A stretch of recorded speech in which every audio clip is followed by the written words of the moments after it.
Hare Krishna, Hare Krishna, Krishna Krishna. Om Namo Bhagavate Vasudevaya. Haribol.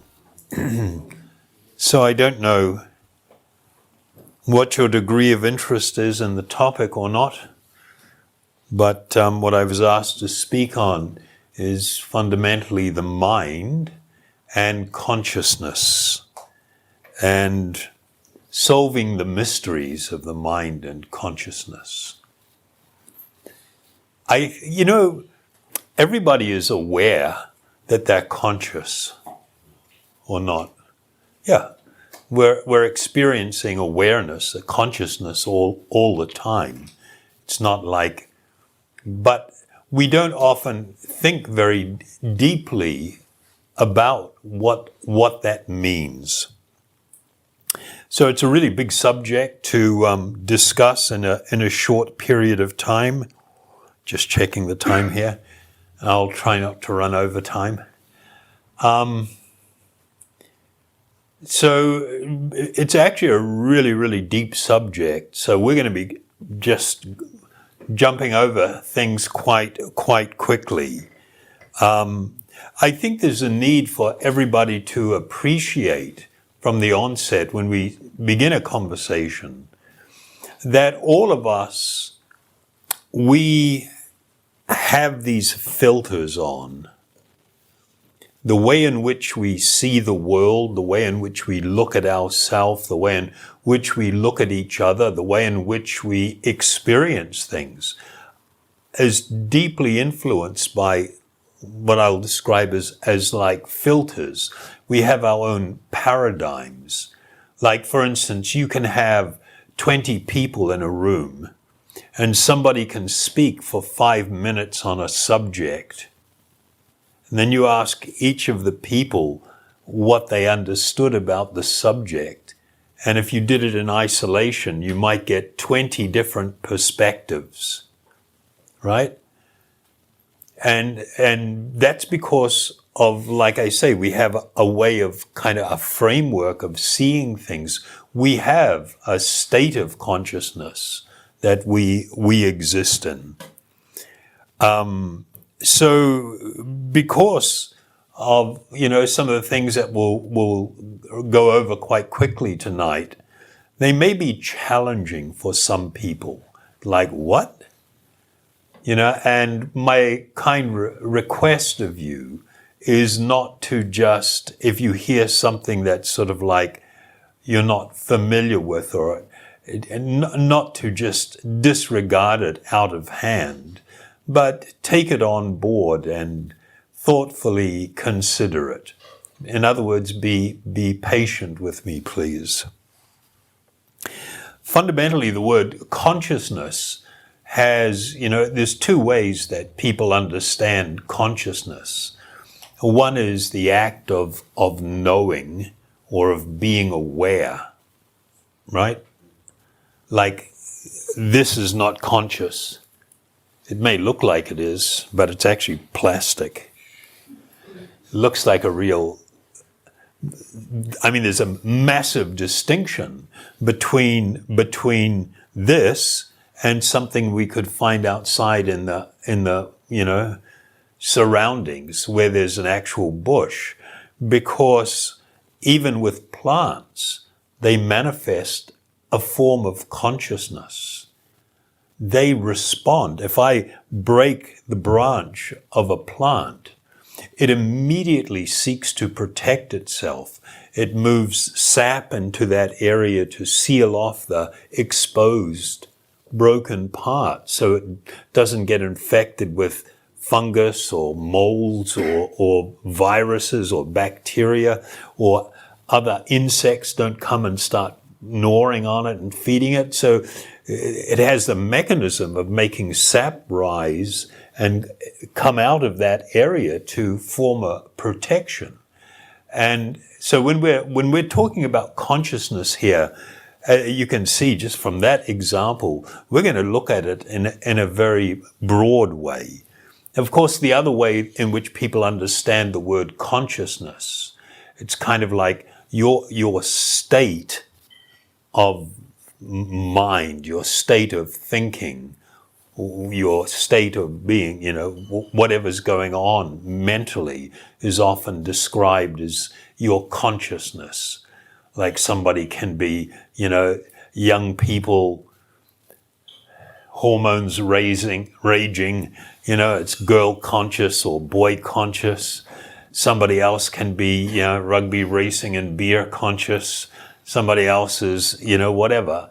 This person that they follow, this influencer, they have that consciousness. It's when you apply yourself and are drawn to and contemplating upon something, you're in a state of consciousness. One of the big problems that many scientists and deeply philosophical people have, they consider consciousness, and I'm talking about the ability to know and to be aware of something, as something hugely problematic. What exactly is it? And how is it arising? And of course, the foundation of their big problem is they are trying to understand how atomic particles, which form different chemical chains, proteins and lipids and, DNA and RNA and all kinds of things, how does consciousness arise from atomic particles? Because the view is we are nothing but a combination of chemicals. That's what's making up the body. But then the question is that if that is the case, then I must consider how can consciousness arise from atomic particles? And that's just like, we have no idea. So there's a well-known personality, David John Chalmers. He's a philosopher and a cognitive scientist. And he specializes in the areas of the philosophy of mind. So he's a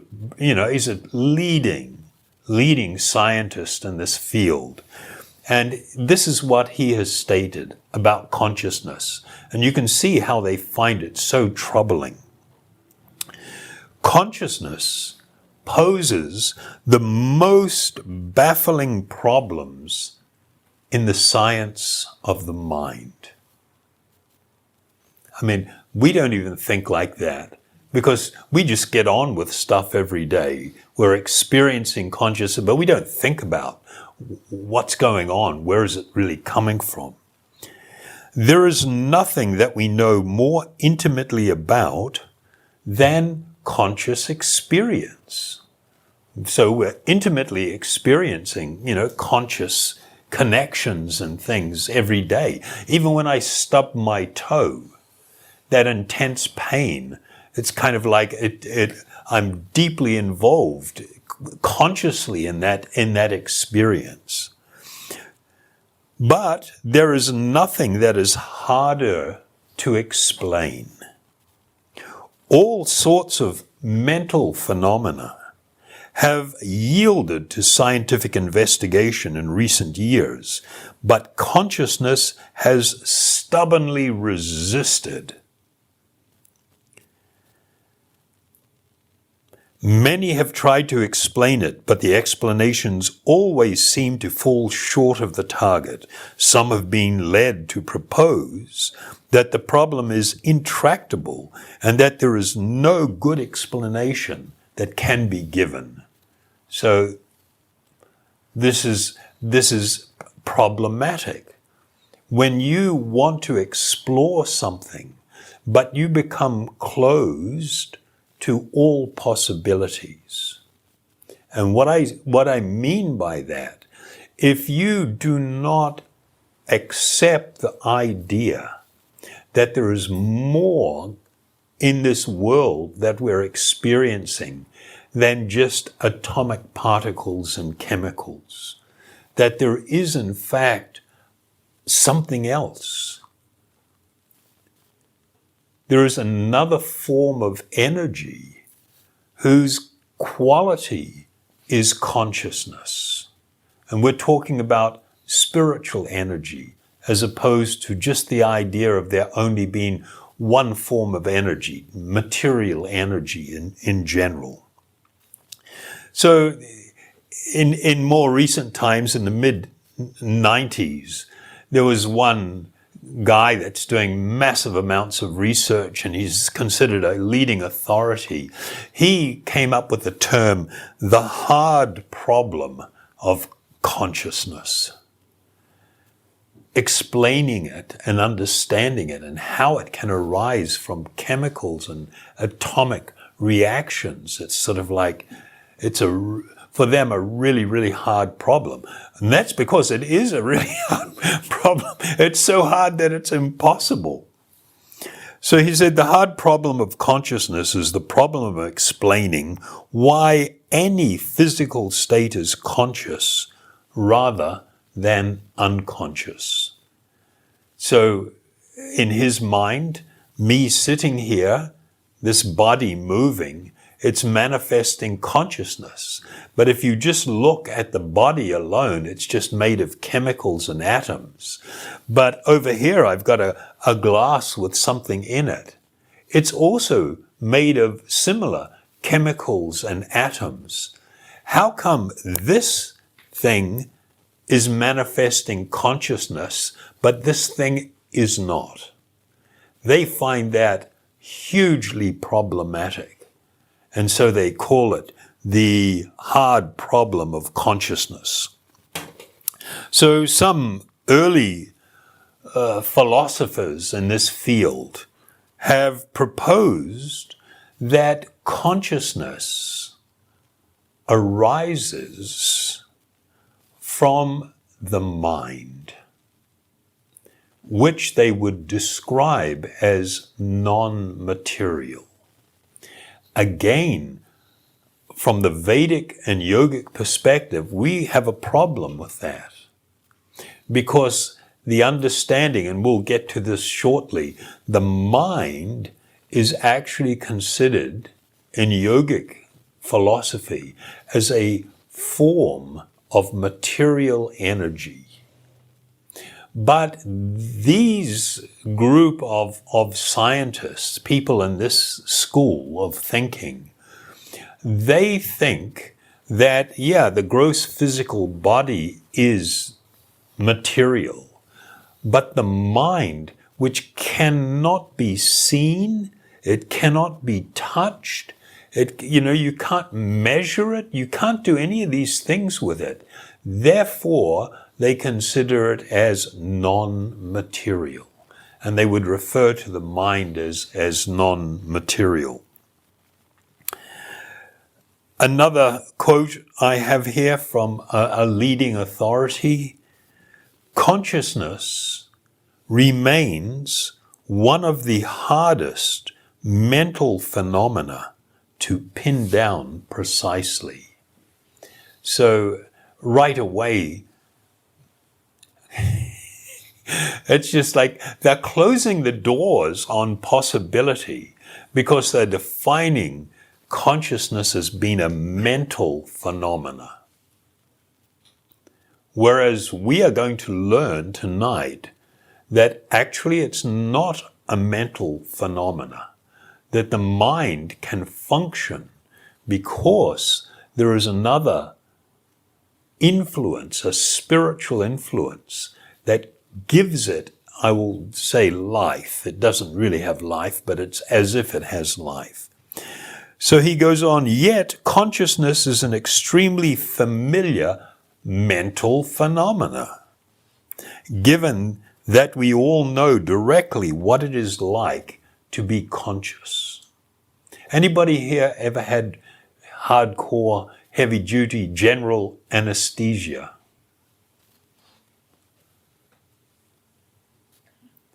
It's amazing when you wake up from general anesthesia. You know, whatever they're going to administer, when they do it, it's like one moment you're talking to the nurse and you're all conscious, and the next minute there's nothing. I mean, like nothing. It's just black. And you're not even aware that you're not perceiving. It's like you've gone. And then after every procedure's finished and everything and you're back in bed, they want to check that you're okay, so they will actually get you to wake up to make sure everything is okay and everything's fine. And so they're shaking you, telling you, hello, you know, and it's like all of a sudden it's like you can hardly open your eyes. It's like you've been buried in cement or something, and it's like you're struggling, and then all of a sudden you're aware. And it's just like, oh my God, what was that? What was that? I don't know whether to make a little detour here or not. Is this interesting so far? We're on board with this? Okay. In ancient yogic teachings, they would describe that there is a state of consciousness apart from being awake, wakefulness, asleep, dreaming, and dreamless sleep, when you're deeply in sleep. And it's like having anesthesia, and then you wake up, and it's like, oh, you know. This is what the yogis would say.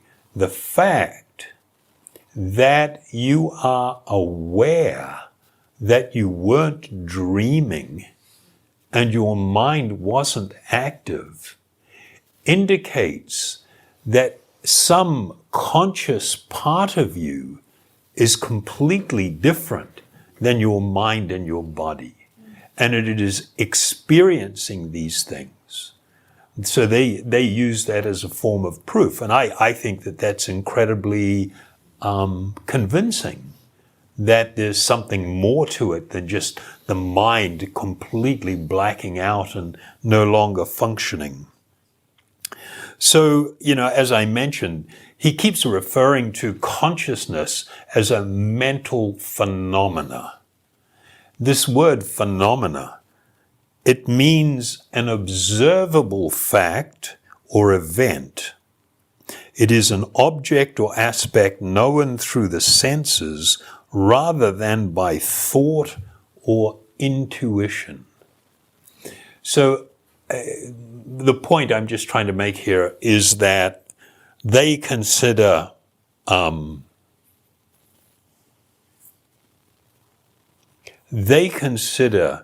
the mind to be non-material, that it can go into these states where things aren't traced.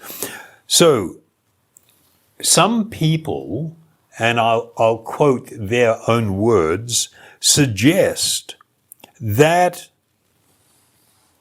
consciousness is the result of activity in the brain that we don't yet fully understand.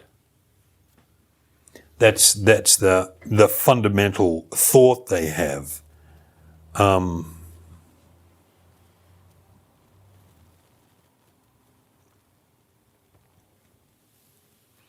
And because of this, you will see, you know, before AI became really big, like in the last 6-9 months, prior to that, the people that were involved in machine learning and the development of AI in the early stages, they were using terms like machine consciousness, meaning that if you have a powerful enough computer, it can actually become conscious.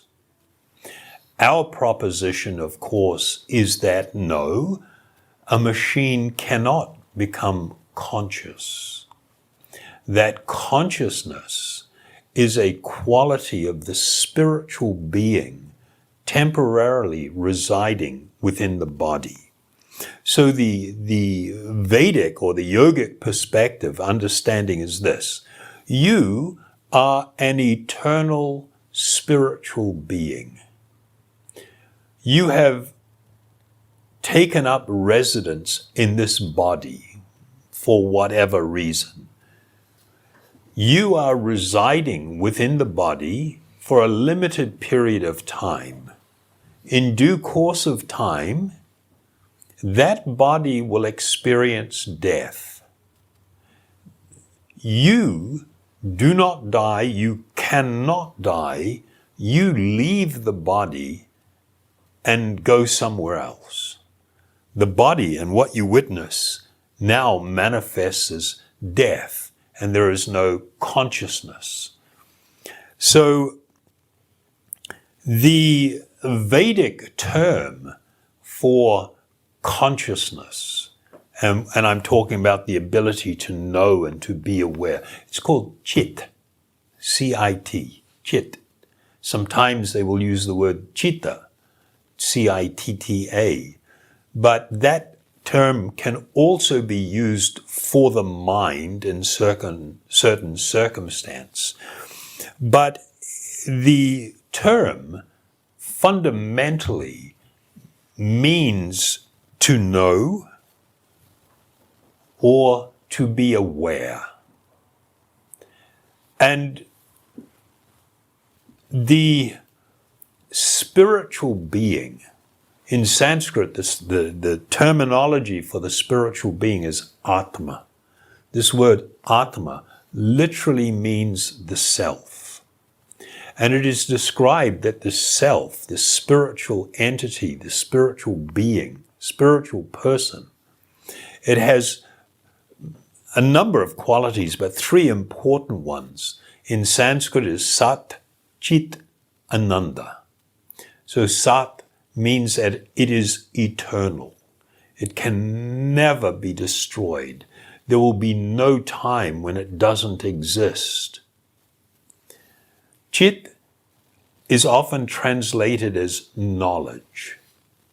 But when we use knowledge in this way, it's not like most people think of knowledge as kind of like, having an encyclopedia in your head and knowledge, the stuff I know, and I reach for it somewhere in the recesses of my memory and I pull it out and repeat it. And so it said, I have knowledge. But the way the word is being used here in reference to the living being, it references the capacity to know. The fact that you can know things, that you can be aware of things. So this is what chit is, knowledge. And the third quality that was mentioned is ananda.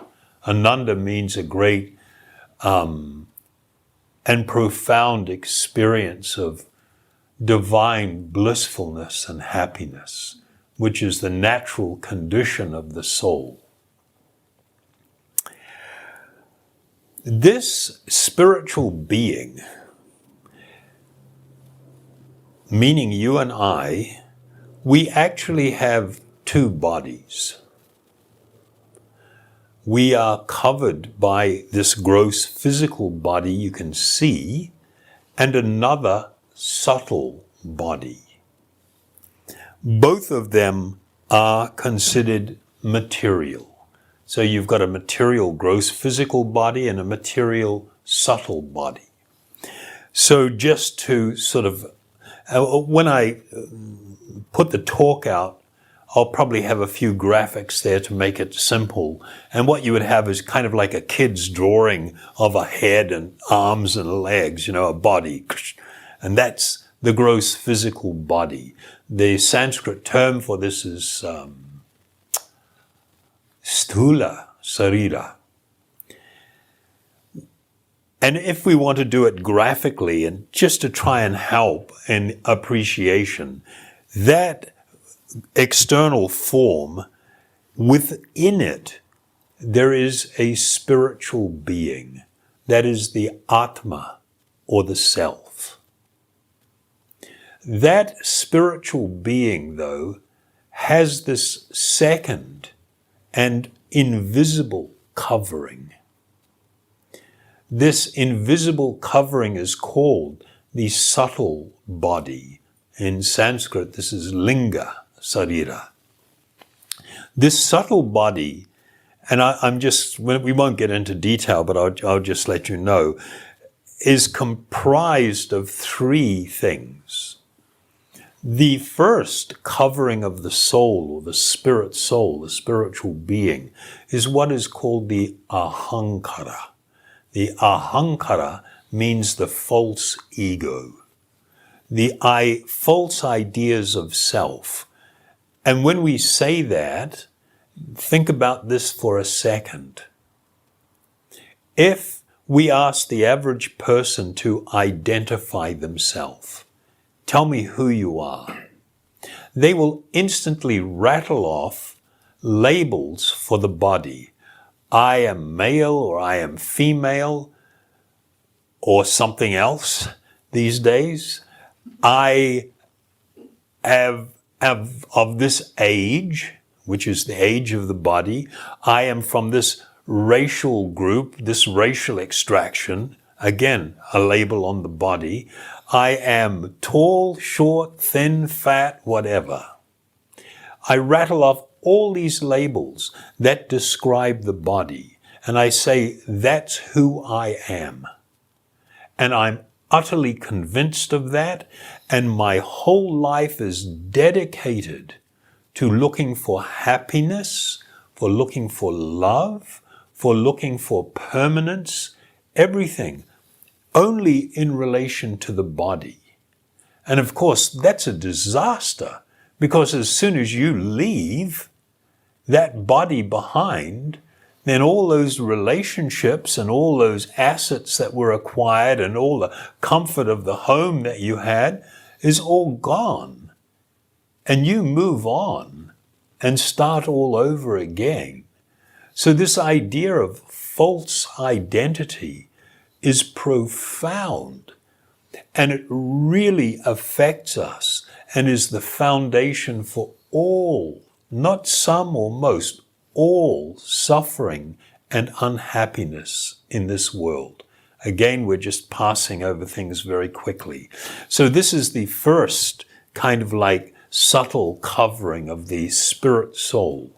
The second one is called buddhi. Buddhi means like in the name Buddha, buddhi. Buddhi means intelligence, but it's like this higher faculty that's actually higher than the mind.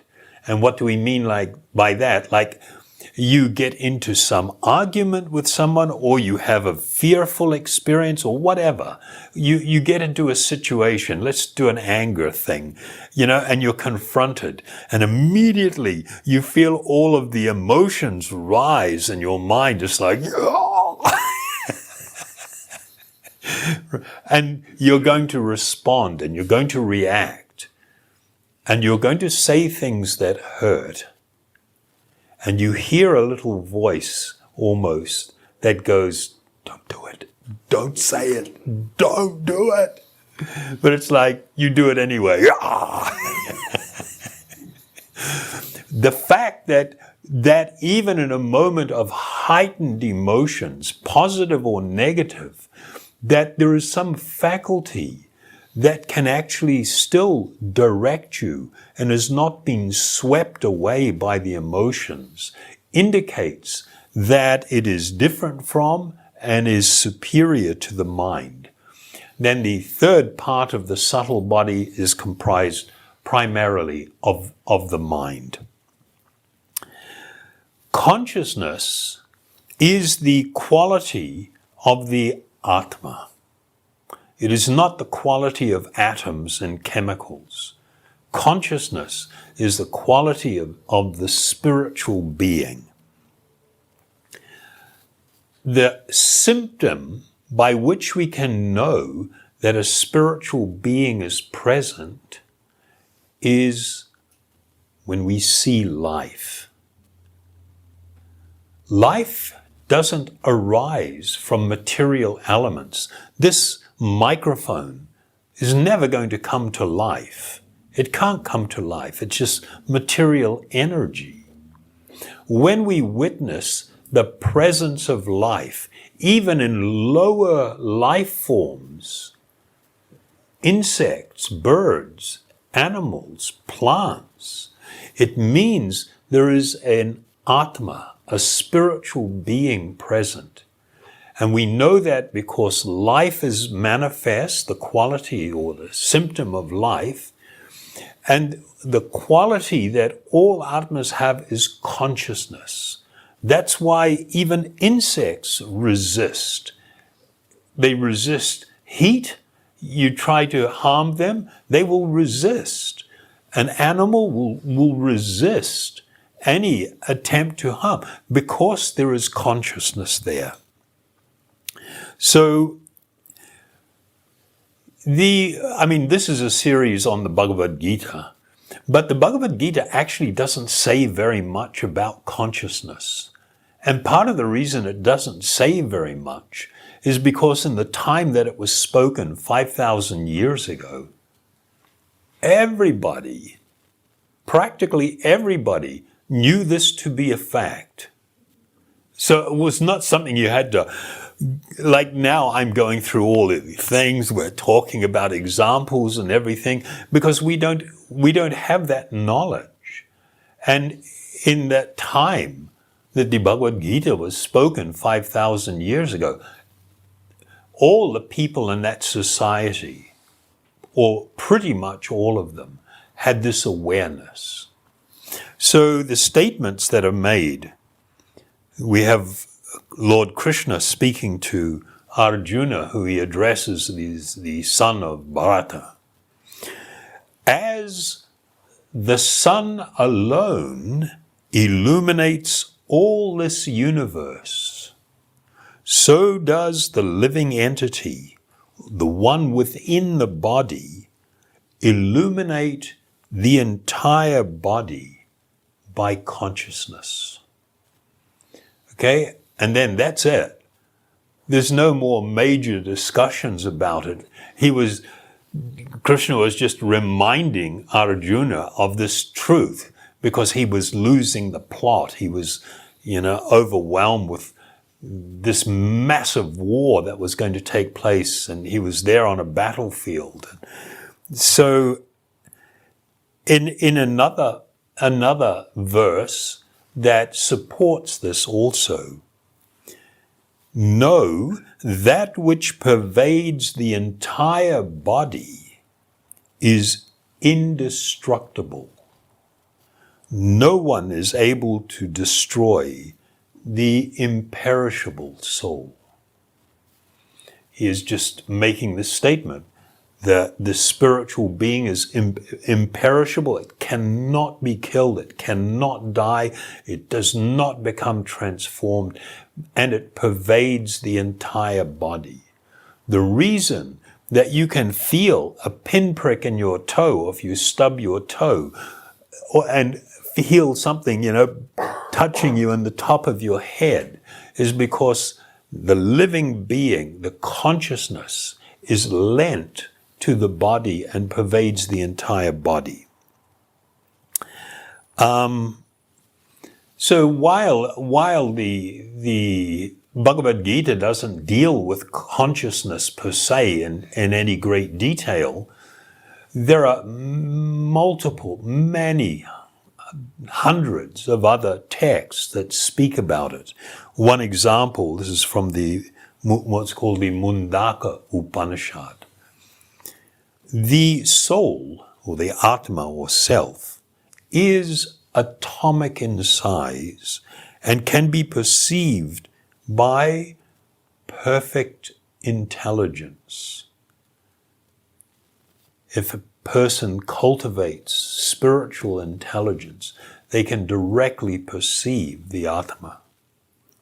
This atomic soul is floating in 5 kinds of air: prana, apana, vayana, samana, and udana, and is situated in the heart and spreads its influence all over the body of the embodied living entities. When the soul is purified from the contamination of these 5 kinds of material air, the spiritual influence is exhibited. So I'm not going to get into that. It's kind of quite technical, but it just describes, in Chinese medicine, anybody here familiar a little bit? They, like with acupuncture, they talk about meridians. So also in Ayurvedic, the ancient Indian Vedic form of medicine, they refer to these subtle channels through the body. They call them nadi. Nadi can mean a river or it can mean a stream also. And it talks about how they had knowledge that there are 5 principal channels where there is a subtle air moving. And there are many hundreds of thousands and even millions of smaller and smaller things. And the living being is described as being situated in the region of the heart, and it manifests its influence through these subtle airs or subtle energies. That's just like a little bit of a brief technical description. There's much more detail, but we're not going to get into that. So now we'll just touch on, so we okay with that? Consciousness is a quality of the spiritual being, the ātmā. And when the spiritual being or ātmā resides within a body, it projects or lends that consciousness to the entire, it permeates the entire body that's been occupied. In relation to the mind, I tell you what, if you read scientific literature, it's just like these guys are pulling their hair out. It's so complex. People trying to understand what exactly is the mind and where is it? Is it in my cranium? And of course everybody's experience is that it's not like that. And if the assumption is that the mind is a function of the brain. When there is brain activity, the mind is manifest. That's one idea that's broadly accepted. But people at the very top of this field reject this idea. They say that while there is an intimate connection between the brain and the mind is not a product of just brain activity. There's something else going on. And people that are neurosurgeons are intimately aware of this. I've read so many accounts, when they do brain surgery, where they take off like a big chunk of the skull, and they usually have a cloth, like hair going up, and so the person here, they can't see anything behind them. And they have to be conscious many times when you do brain surgery. So they use local anesthetics, and you imagine all this grinding and sawing to get through the bone. They slice through the thing and they peel off the skin, and then they get in there and drill and cut and chisel, and they remove a chunk of the bone. And now they're in there removing a tumor, removing a blood clot, doing some sort of surgery. And they know from all of their testing that when you have certain types of speech, certain types of remembrance, certain types of emotions, that certain areas in the brain are activated. They can check that with different scans. They know that it's firing. So they say like little kids that are like, we're talking about, under 6 kind of thing. You give them a device with a screen and moving things. They say it messes up the development of their brain and their mind. And what's going off in the kids, it's the same parts of the brain that are stimulated when somebody snorts cocaine. It's exactly the same centers. And you're teaching them certain behaviors and types of thinking and everything. So they say it's really, really bad to be giving little kids devices. So, but the thing is, they can correlate, different areas of the brain becoming active when certain things are happening. So this was one neurosurgeon in one account I read, he said he was removing a part of this woman's brain. And they talked to the patient.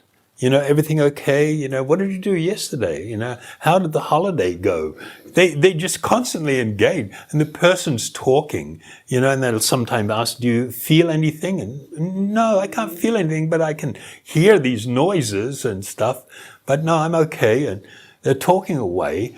And he said he's had these experiences where he's removing a part of the brain that is said to be responsible for a certain type of thinking or response. And it's gone.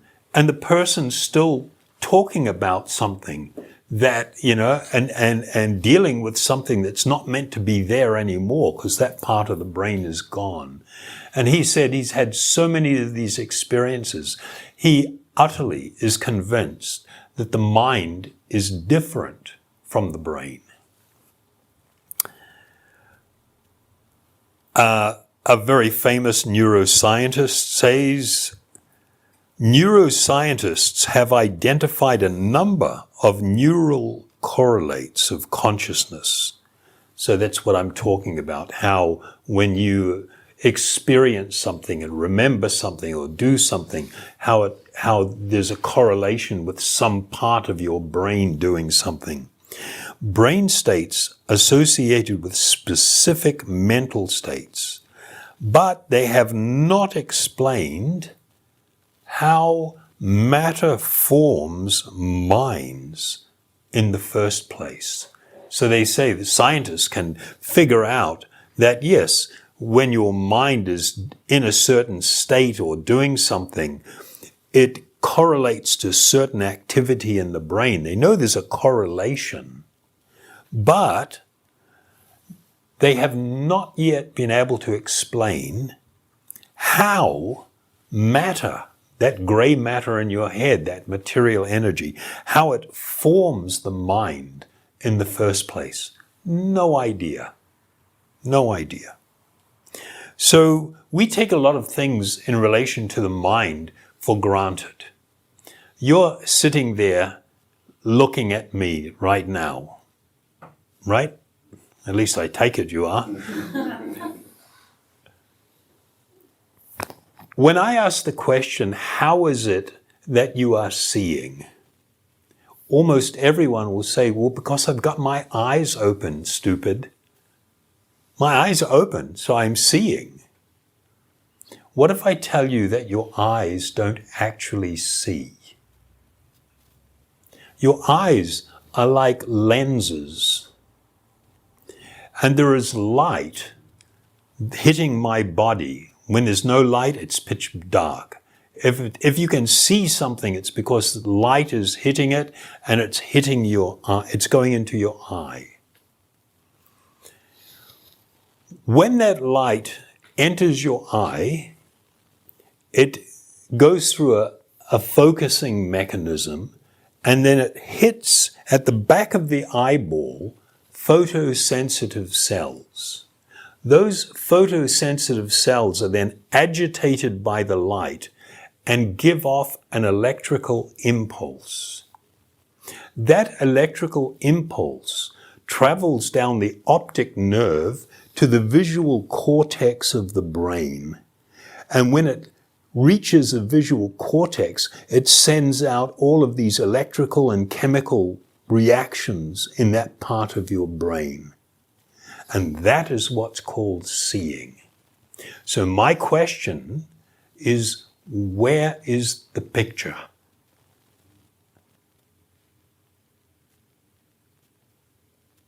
And if we use the example like in a movie house, which is probably, this is difficult because it's 3D and we're operating in this zone all the time. But if you go and sit in a movie house and you get engaged in a movie, it can be so intense that sometimes people scream if it's frightened. Like they're really afraid something terrible's happened. The heart beats fast. Something very violent goes on and people have all these reactions. People have had heart attacks and died in movie houses because it's been so scary and so heavy for them and they weren't in good shape anyway. And it's kind of like, but why are you experiencing that? Nothing's happening to you. You're just sitting in a chair. You're just sitting in a chair in a dark room. And then there's this reflective cloth, the screen. And then you've got a projector that's shining light that's hitting the screen. And that light's bouncing back into your eye. And it's going through that process and it's setting off all this reaction in your visual cortex.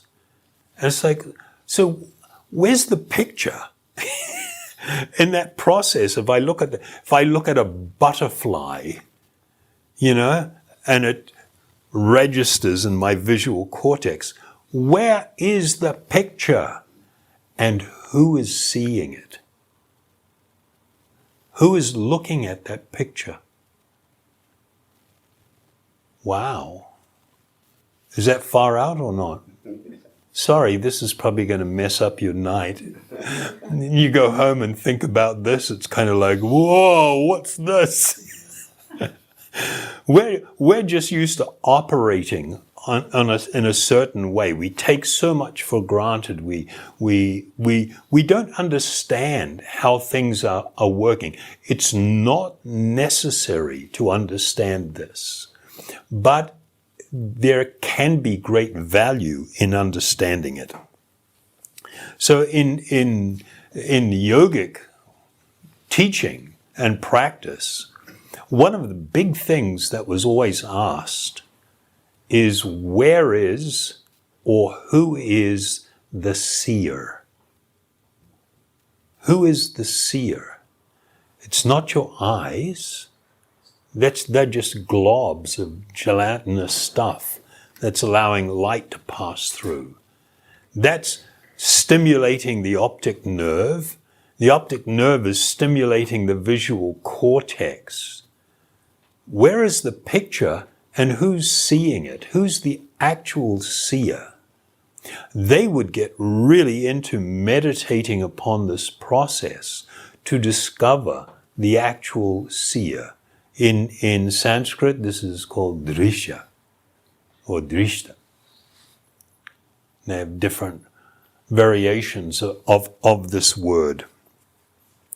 So in the Yoga Sutra, there is a famous verse that states, the seer, or the ātmā, is pure, and that means it is transcendental. Even though it perceives the world through the mind. Your perception of the world, whether it's tasting something, it's smelling something, hearing something, seeing something, whatever, that information is all going to the mind, stimulating, and you come to know your environment because of that process. But the one that's actually seeing and witnessing is you the spiritual being within. Is this hard work? No, for some it is. And it may or may not be that interesting. But it's you know what? It's so amazing that these great teachers of transcendental, of knowledge of the soul, they had such a deep awareness and perception of things. So a deeper understanding of the mind, and I'll just read a few verses. The mind is not self-illuminating, being itself an object of perception or that which is knowable. So if you want to see something in this world, you need a light source. You have to shine light on it. If there is no illumination, it's not perceivable. The mind is not self-illuminating. It is able to perceive, and there is a reason for it. Not being self-luminous, the mind cannot be aware of an object in itself as perceiver and perceived at the same time. Okay, this is a little deep. I probably shouldn't have gone there, but just more or less. No,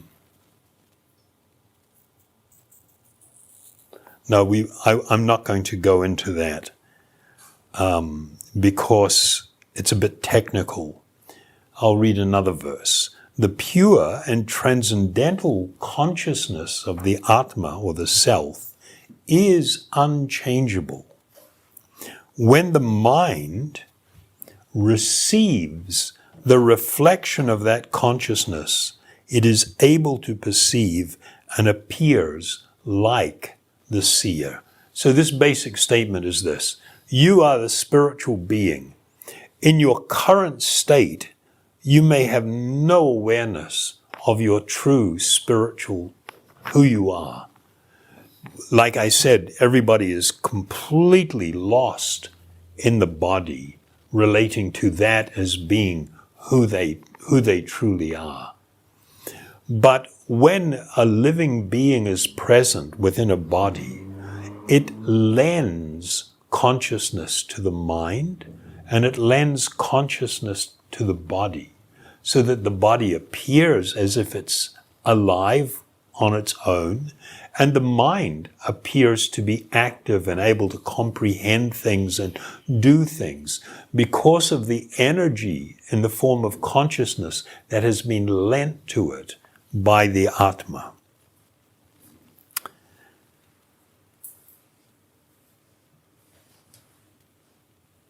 Even though the mind has accumulated various impressions and desires of various types, it is always at the disposal of the ātmā, or the self, and this is because the mind cannot function without the power of the perceiver being the spiritual being. In Vedic or yogic teachings, the mind was actually counted as being amongst the senses. You know, the sense of touch, smell, taste, hearing. You have 5 senses.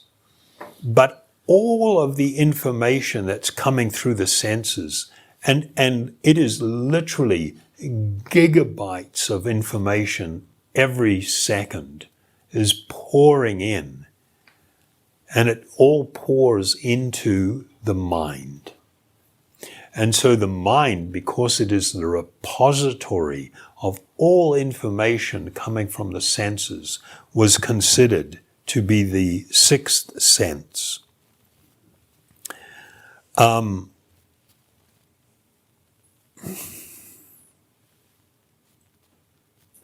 In yogic teaching, it was considered really important to become the one that's directing your mind. If you are not in that in the driver's seat. It means your mind is just going to be constantly stimulated and agitated by all this information, all this experience, all this remembrance and everything. And it's going to be coming up with all kinds of stuff and inducing you that you need this, you want that, you desire this, this will make you happy, this is where you'll find perfection, this is what you need, everything you're looking for. The mind is constantly giving these kind of messages. And so it is understood the mind is in a constant state of agitation. When the spiritual being is forgetful of itself and is simply absorbed in the mind and everything that's happening and all the desires of the body, it's like you've been dragged around. You've lost control of your life. So in a verse from the Bhagavad-gītā, the living entities in this conditioned world are my eternal fragmental parts, and due to conditioned life they are struggling very hard with the six senses, which includes the mind. So the question may be, why struggling very hard? Let's look at our life. All you got to do is go home and go to bed. Lie there. And what's going on in your mind? Yes? So, I'm thinking now, people who are blind, Yeah. will they be more conscious of their mind because they don't? It's individual and personal. People that have lost physical eyesight, Yeah. their other senses become heightened and sharpened, but it doesn't make them necessarily more perceptive of their mind. They are experiencing things just in a different way. So, our experience in this world, I'll just give you an interesting example. In ancient times, they were really into astrology. Not like the Sunday newspaper kind of stuff. It was like a really deep, deep science. And one of the reasons they were into it, and it was used for important decisions in life, like when you get married to someone. In this world that we live, we're very shallow. We look at the package. And if the package looks nice and it's got a beautiful ribbon on it, then we conclude the content is going to be amazing. The problem is you can open the package, there might be a dog doo-doo in there. Just because the package is beautiful, it doesn't mean the content is. And so they were very aware that what you're dealing with when you get into relationships is not bodies, that has a role, but you're dealing with now people's minds and their desires and the way they've been conditioned and what they like and don't like and how they view things, what they consider to be important. Now it's kind of like all of that stuff has got nothing very much to do with the body. It's all what goes on in the mental realm. Okay, you guys can relate to that? Yeah? So, you can relate. Well, I mean, the classic thing is this, and I mentioned in the weekend at the retreat, I do some counseling sometimes, and it's always very distressing or distressful when you're dealing with, a married couple or people that are committed and then they're going through a rough period and they're all angry at each other. And one of the most common things that you hear is, if I knew you were like that, I wouldn't have married you. And it's just like, how dumb are you? Really? Isn't it your job to know? Isn't it your job to know what you're getting into before you make a commitment? But we're not trained like that. Especially in the Western world, you're not trained to, process things in that way. But what we're speaking about is pretty much just like the clash of minds. It was considered in the yoga system you need to be the one in charge of your mind. You need to be in charge of what it's going to be thinking about, what it's going to be focused on, what is desirable for it to be doing, and what is not. And you avoid the stuff that's detrimental and harmful, and you focus on the stuff that brings value. So the relationship between the mind and the living being was considered really, really important. And the yogis knew, unless your mind can be peaceful, it is impossible to become happy. We're talking about big happy, not like a fleeting moment, but really happy. It's not possible unless you can be peaceful. And they also understood that in their inward journey to discover who they truly were as an eternal spiritual being, it was necessary to bring the mind under some control. To this end, a statement from Bhagavad-gītā. This is amazing and shocking. Start again. One must deliver themselves with the help of one's mind and not degrade themselves.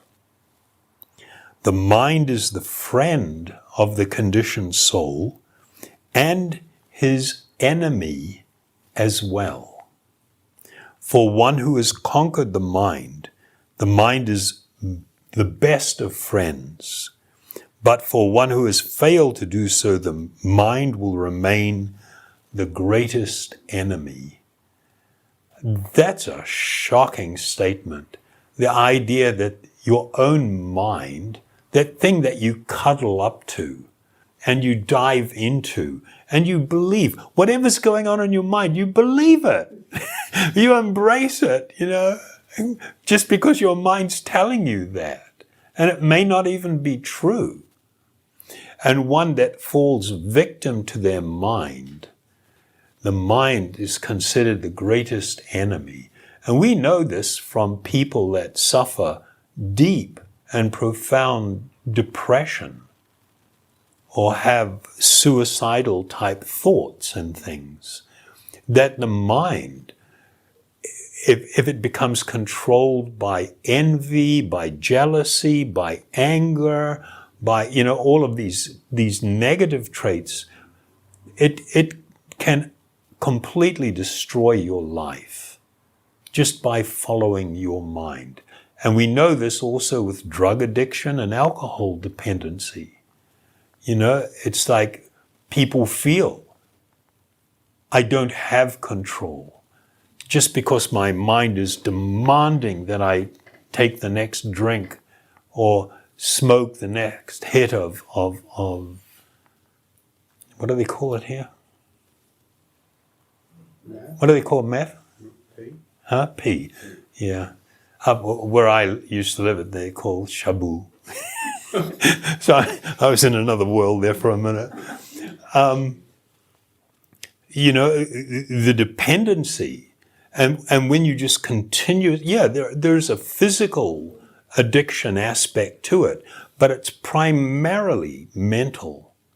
And when one falls victim to their mind, they can become completely destroyed. And actually being in charge of the mind is the key to finding peace, fulfillment, and happiness. In another text from another source, and I'm almost done, just letting you know, called the Bhagavad Purana, it states, the uncontrolled mind is the greatest enemy of the living entity.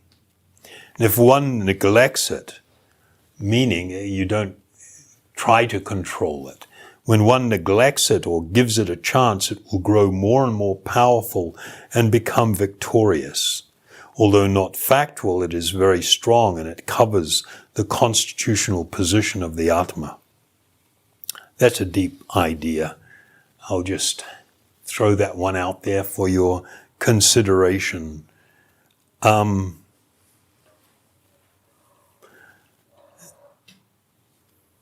In one part of the Bhagavad-gītā, Krishna had been describing to Arjuna all the different types of yoga practices that were tied to and in different ways used to try and bring the mind under control. Arjuna was not a yogi. He was a warrior. He was a prince and a powerful warrior. And it's not like he was unintelligent or didn't have determination and was really, filled with vigor and firmness. And he was. But when he heard about this, he said that, oh, Madhusudana, that's another name that was given to Krishna, the system of yoga which you have summarized appears impractical and unendurable to me, for the mind is restless and unsteady. For the mind is restless, turbulent, obstinate, and very strong. O Krishna, and to subdue it, I think, is more difficult than controlling the wind. That's depressing. Really? But we all know in our own life the reality of this. Lord Sri Krsna said, O mighty armed son of Kunti, it is undoubtedly very difficult to curb the restless mind, but it is possible by suitable practice and by detachment. For one whose mind is unbridled, self-realization is difficult work. But for he whose mind is controlled and who strives by appropriate means is assured of success. That is my opinion. So, closing out, there's so many areas, there's probably going to be so many questions. After we have a little chant of you over dinner, if you have questions, and I'll try to address them. Very, very simply, when you take up the practice of meditation using spiritual sound, one of the things that will automatically happen is the mind will become increasingly peaceful, less demanding, less crazy, and you will feel inspired. You will begin to taste something that begins to awaken in your heart, something that is very wonderful and pleasant, a beginning of something very sweet, of wonderful spiritual happiness. And simply by engaging in this process, without separate effort, automatically the mind will tend to fall into line. And I use the example, it's like when you've got a really foggy morning and you can't even see the sun when it comes up. The fog is so thick. The sun is powerful, and the rays of the sun dissipate the fog. It becomes thinner and thinner. You can see more, you can see further. Then eventually it lifts. In a similar manner, exposing yourself to these spiritual sounds will have this effect on our state of mind, on our state of consciousness. And we will be awakened to a wonderful spiritual experience, to self-realization and God-realization. Thank you very much. Was that reasonably understandable? And,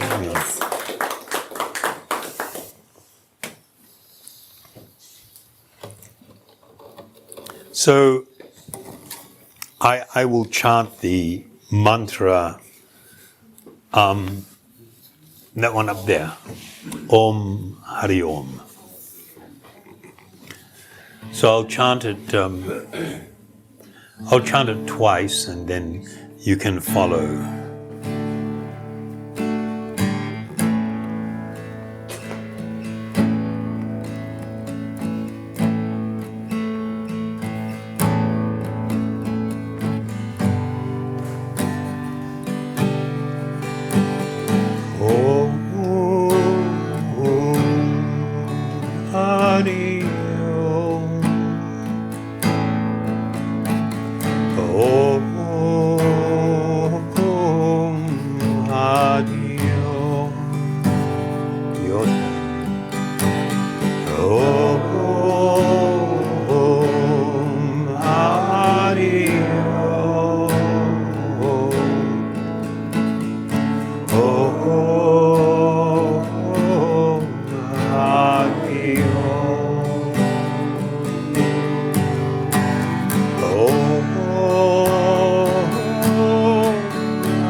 Haribol, thank you very much.